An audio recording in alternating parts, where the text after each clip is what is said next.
Voltamos, está tudo bem?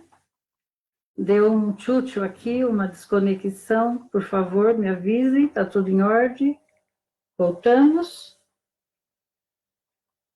Tenta apertar F5 no...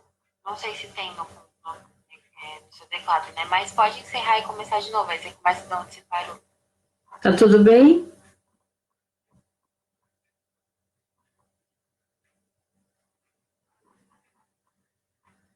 Voltou, né, gente?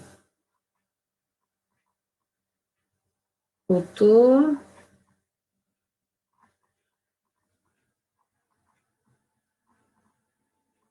Então parece que deu certo agora, né? Mas é assim mesmo, a gente tem que ter um pouquinho de paciência. Tá tudo certinho, todo mundo bem? Todos me vendo?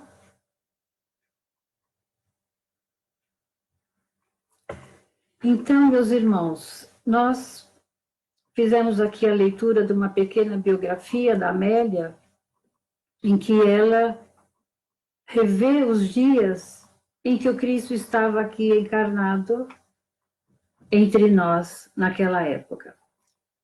E ela começa dizendo uma parte que eu acho muito linda, onde ela diz: pescadores de almas pairavam no ar desconhecidas vibrações de paz e alegria. Quase inaudível, escutava-se uma sinfonia que chegava de longe, tão suave como nunca se ouvira antes. Imaginemos nós, quando às vezes a gente sente algo tão bom, a gente sente uma alegria onde só é percebida pela nossa alma. E era isso que essa sinfonia trazia de longe aos nossos irmãos daquela época, os pescadores.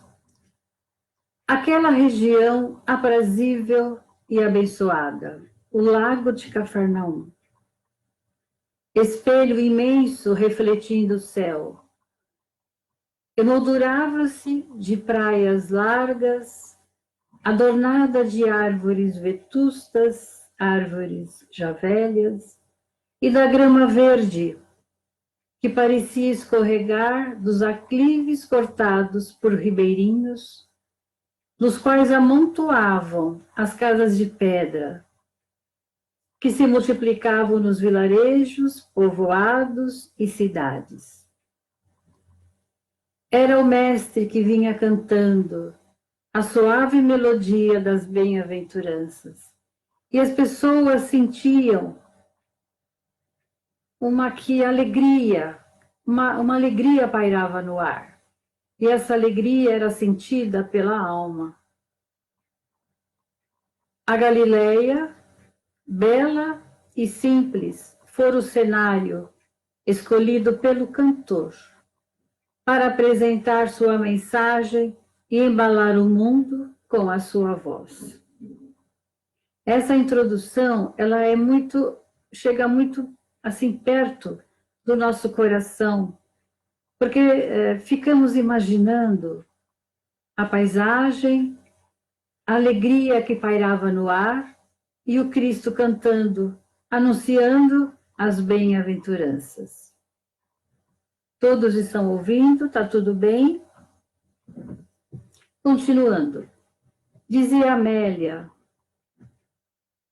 aqueles dias eram semelhantes a estes em que nós estamos vivendo agora. O poder temporal galopava, a ambição e o egoísmo predominavam. Ainda hoje permanece quase tudo assim.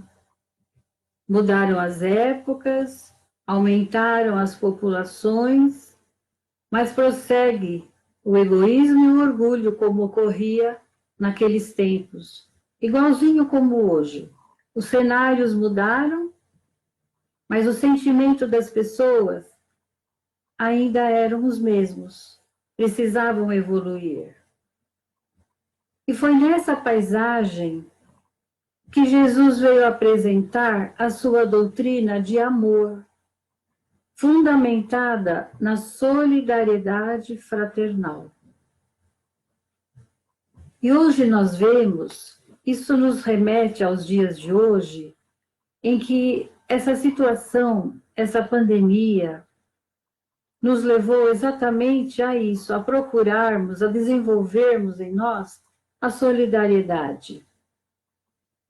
Quanta coisa boa, quanta coisa bonita que nós temos observado, desde que tudo começou, as pessoas procurando ajudar umas às outras, criando formas de auxílio, pensando no outro. E é justamente nisso que estava embasada a mensagem do Mestre, na solidariedade fraternal.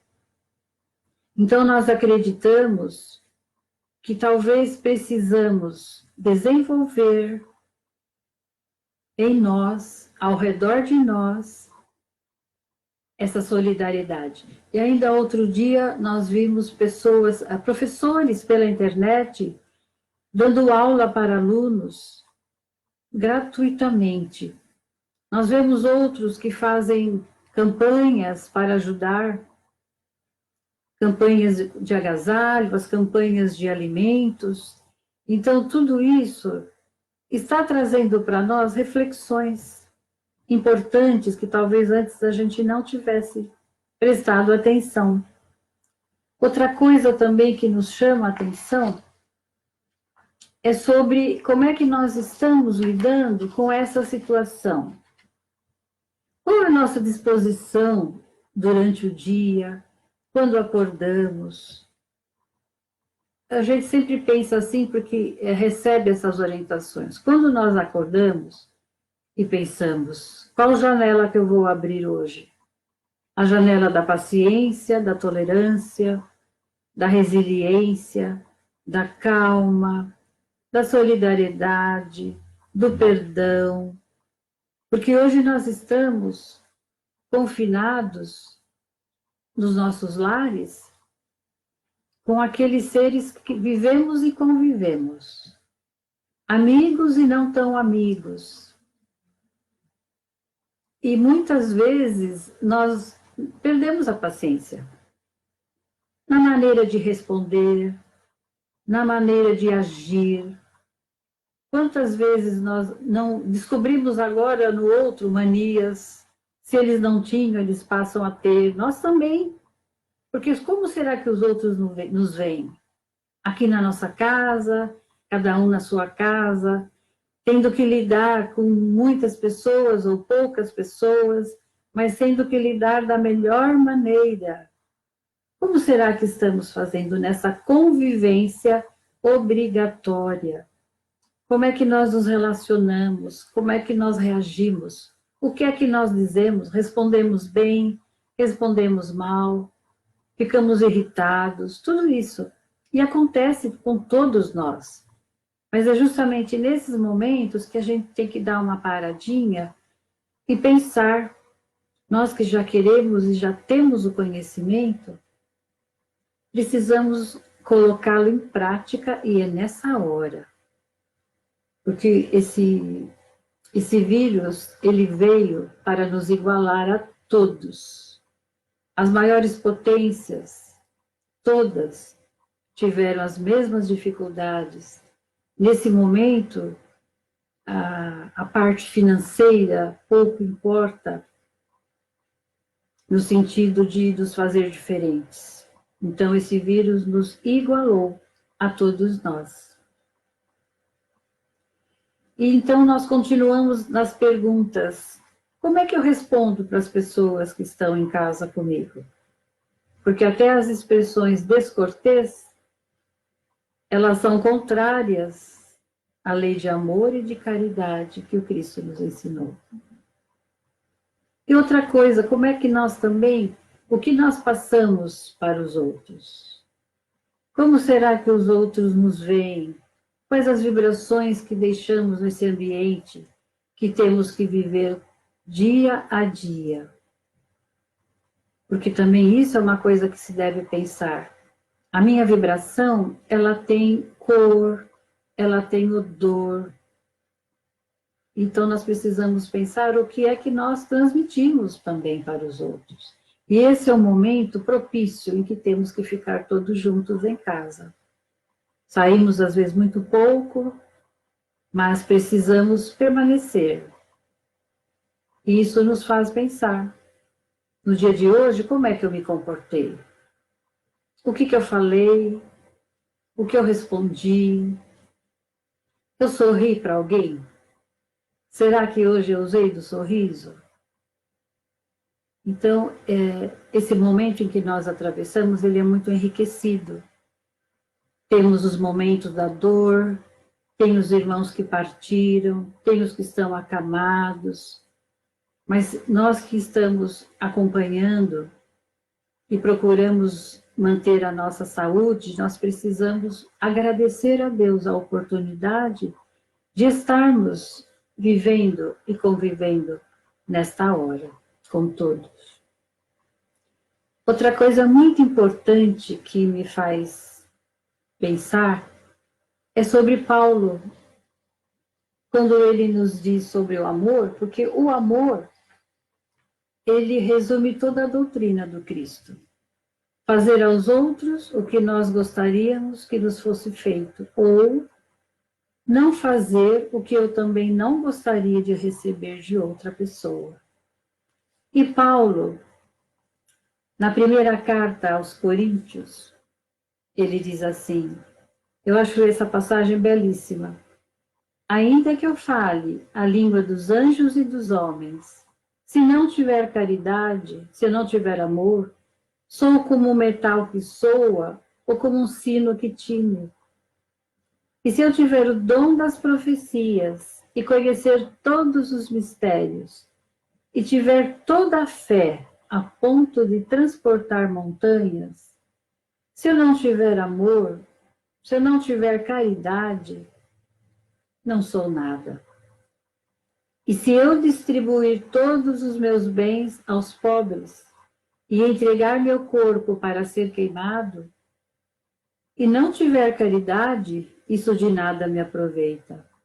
Então, Paulo nos mostra que o amor é tudo na nossa vida, em tudo que fazemos, em tudo que dizemos, pensamos e sentimos, é o amor. Porque o próprio ar que respiramos é o amor do nosso Pai. E Paulo também nos fala no livro Vinha de Luz que todo cristão, todo discípulo do Mestre, discípulo do Evangelho, ele vai precisar de coragem para atacar os serviços de redenção nele mesmo, em nós mesmos. E o que é esse serviço de redenção? É a reforma íntima que nós temos que fazer diariamente.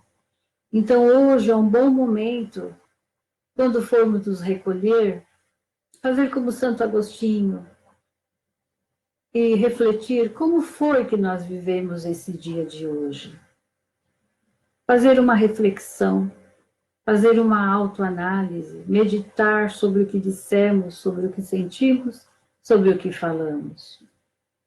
E, com certeza, tomar consciência para que no dia de amanhã possamos recuperar, possamos, se precisar, pedir desculpas, pedir perdão.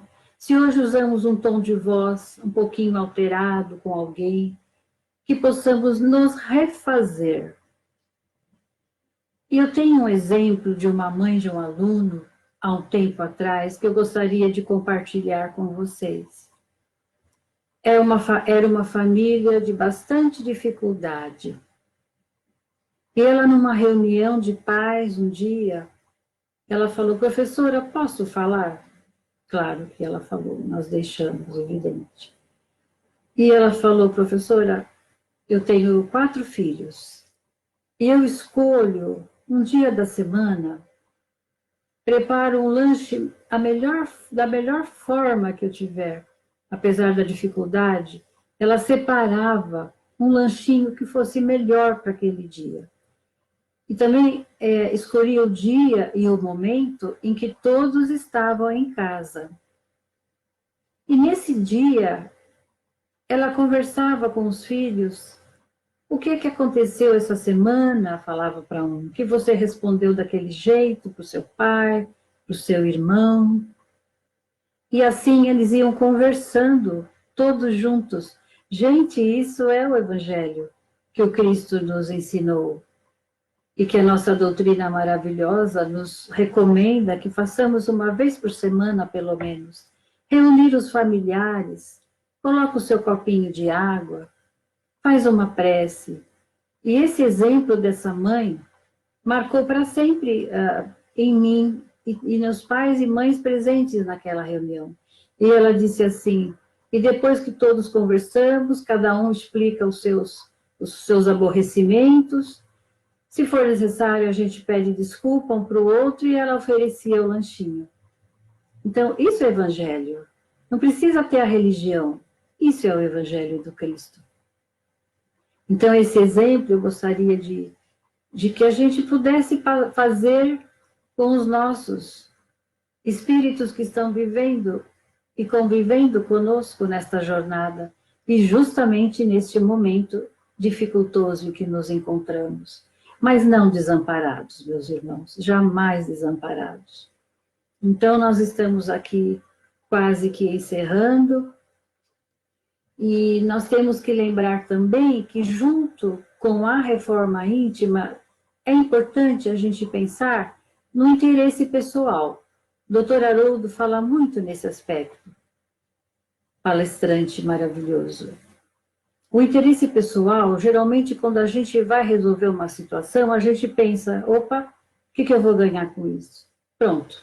Se a gente pensa assim, já perdeu aquela oportunidade, porque o interesse pessoal a gente colocou na frente.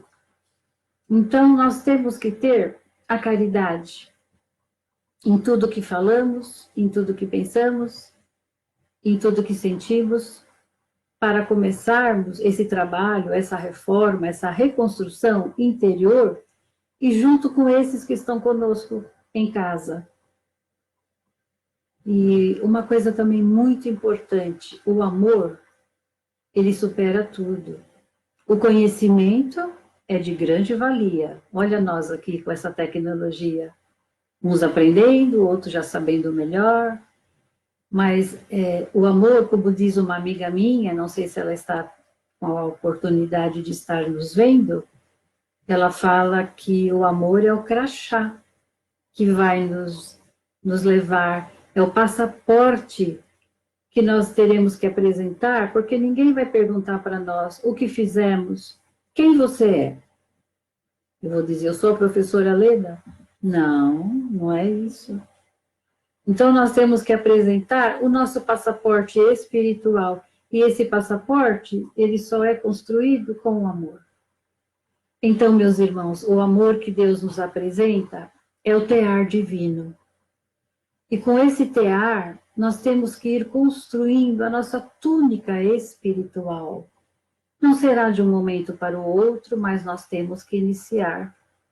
E os fios dessa túnica, belíssima, eles são construídos por nós próprios, através do quê? Os fios dessa túnica.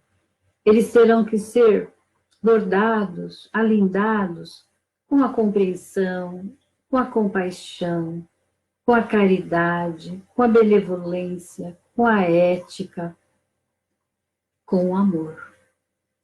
Então, agora nós já vamos nos preparando para o encerramento e nós vamos voltar para aquele jardim em que nós encontramos o Mestre amado.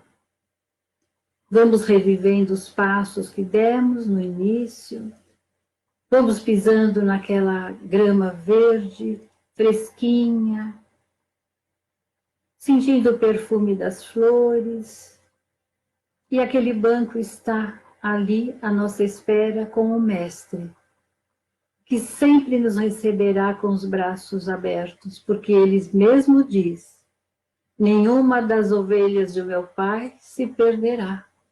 E nós somos essas ovelhas. Vamos nos aconchegando, agradecendo ao Mestre amado,